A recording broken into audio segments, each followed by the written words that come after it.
चङो भिटाई आऊं हलां तो चङो भिटाई। नाज़रीन, ख़बर सां शेयर कंदासीं। घोटकी मां ब्यूरो चीफ नदीम भट्टी जी रिपोर्ट मुताबिक़ घोटकी जे सीनियर ऐं झूने सहाफ़ी अमानुल्लाह चारण जी जनाज़े निमाज़ संदसि ॻोठ मोहम्मद हाशिम चारण में अदा करण बाद सवें आलिन अखियुनि सां अबाणे क़ब्रिस्तान में मिटीअ माउ हवाले कयो वियो। जनाज़े निमाज़ में शहर जे मोअज़्ज़िज़ शख़्सियतनि, शहरियनि, मक़ामी ॻोठाणनि तोड़े सहाफ़ी बिरादरी जे वॾे अंग में शिरकत कई।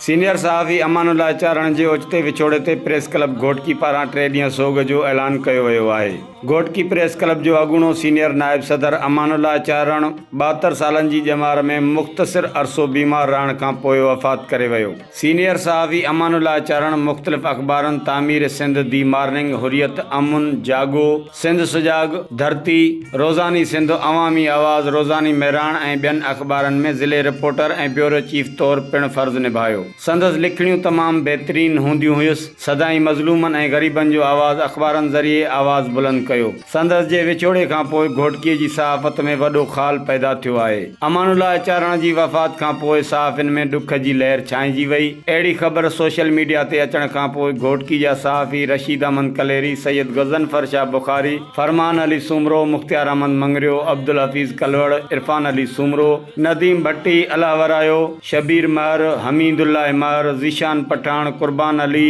यूनिस भुट्टो, रवि कुमार ऐं ॿिया सहाफ़ी संदसि ॻोठ पहुता। उन खां अलावा तर जे मोअज़्ज़िज़ माण्हुनि घोटकी जे सियासी समाजी अॻवाननि पोइरनि सां ॾुख जो इज़हार कयो। संदसि पोइरनि पुट मोहम्मद अली, भाइरनि हबीबुल्लाह ऐं हिदायतुल्लाह चारण सां ताज़ियत जो सिलसिलो हलंदड़ आहे। उन मौक़े ते सहाफ़ी ऐं कंपेयर रशीद कलेरी चयो त घोटकी जे सहाफ़त में सुनहरी किरदारु अदा कंदड़ प्रेस क्लब घोटकी जे अॻूणे सीनियर नायब सदर, नाले वारो सहाफ़ी, सियासी समाजी शख़्सियत अमानुल्लाह चारण जी दर्दनाक विछोड़े ते घोटकी जे सहाफ़ियुनि, सियासी समाजी, अदबी ऐं अवामी हलकनि में सोग जी लहर छायल आहे। संदसि वधीक चवणु आहे त सिंध जी सहाफ़ती तारीख़ ते नज़र कबी त तमामु घणा सहाफ़ी नज़र ईंदा जन पंहिंजी लिखणियुनि ऐं कलम ज़रिए क़ौम जी ज़मीर खे झिंझोड़ियो ऐं ग़फ़लत जी निंड मां जाॻायो। अहिड़ियुनि शख़्सियतनि मां हिकु बेबाक, जुरतमंद ऐं बहादुर सहाफ़ी अमानुल्लाह चारण पिणु हिकु हो। अमानुल्लाह चारण जी लिखणियुनि सच ते सहाफ़त खे नवां मोड़ ऐं नयूं राहूं ॾिनियूं। 72 सालनि जी उमिरि में विछड़ी वियल अमानुल्लाह चारण सच ते पंहिंजी कलम ज़रिए सहाफ़त खे